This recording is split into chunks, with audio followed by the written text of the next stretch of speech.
Hey, so I just wanted to try recording this video outside because, I'm trying to get out of the house and celebrate not being cooped up because of the quarantine, and I hope that you guys are getting some fresh air as well. And I wanted to take this video on a slightly different tangent.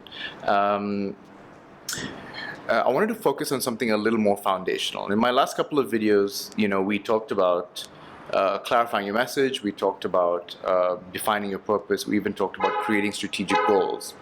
But I think a very important starting point is to assess where your business is at so that you know the things that you're able to do and the things that you've not been able to do. And the reason why that's important is it kind of sets a benchmark for you to set yourself in the right direction, to set off in the right direction. Now, obviously, I can't give you the steps involved to do this because depending on the kind of business you're in, there are so many different ways to assess your situation and to see how things are going. But I will give you a couple of tips that you could use and, find the best way to work for you, to make it work for your business.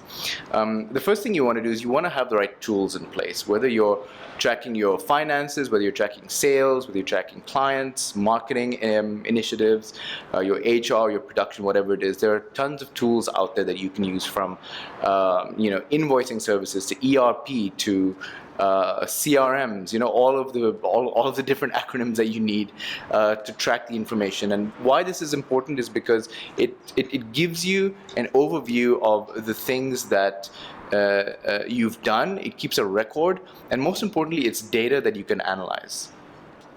Even if you're using like a simple software like Excel, and you're not too complex and you're not too complicated, always keep a record, always have your tools ready to keep information of your historic data, of your historical data.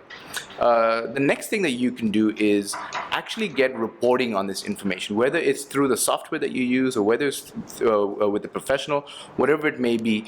Get them to give you an idea of the things that you and your business have been able to achieve, as well as the things that you and your business, have failed at. And that's really important because if you know the things that you're able to achieve, it gives you new benchmarks and new targets for you to hit. And if you know the things that, the things that have held you back or you failed to do, it gives you something to improve and work on. And the last thing that I would suggest you do is, once you have all of this data and information and you've analyzed it, prioritize. Prioritize the things that matter to your business right now. I know that because of the current situation and the pandemic, a lot of business owners are trying to recover their sales. They're trying to bring, their cash flow back up, and that could mean, prioritizing new sales, prioritizing getting leads. And as important as that is to your cash flow, is that really what your business needs right now? Those are the kind of questions that you need to be asking once you've identified the different priorities in your business, because you could go down this path of selling aggressively and marketing aggressively, and it does nothing for your business. Or well, let me explain why nothing. Because people aren't interested in buying, or they're not interested in spending money. Which means for the next couple of weeks, the next couple of months, maybe business is going to continue being down for you. So maybe it might be in your best interest to maybe look at improvements and looking at things that you can do better, or things that make your business stronger and leaner. Yeah, I'm in the garage, so you can hear all the different cars and all the different people out, and that's actually an amazing thing to see, that people are out and about. And here's why that's important. The market is fluid.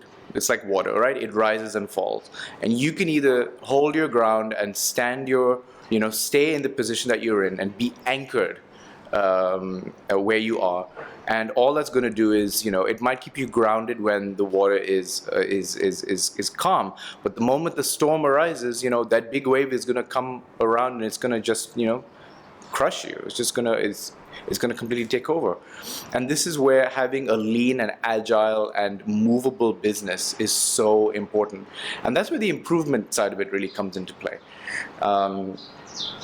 And the last and final thing is really think about the future. I know that right now a lot of the priorities are, short term and for the next couple of weeks or next couple of months, but think about the future. Think about where your business has been, all of the things that you've done, the lives that you've impacted and the change that you've brought around.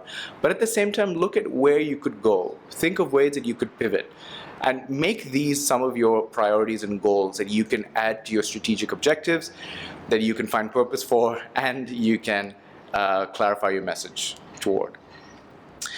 So I really hope that helped. This is going to be one of the many modules that I cover in my upcoming masterclass called Transforming Your Business. It is a 4-week masterclass that helps business owners build successful and profitable businesses. There's more information in the description and in the bio. If you like this video, please give it a thumbs up and please follow my Instagram @DasIdeas, and I'll see you next time for the next video.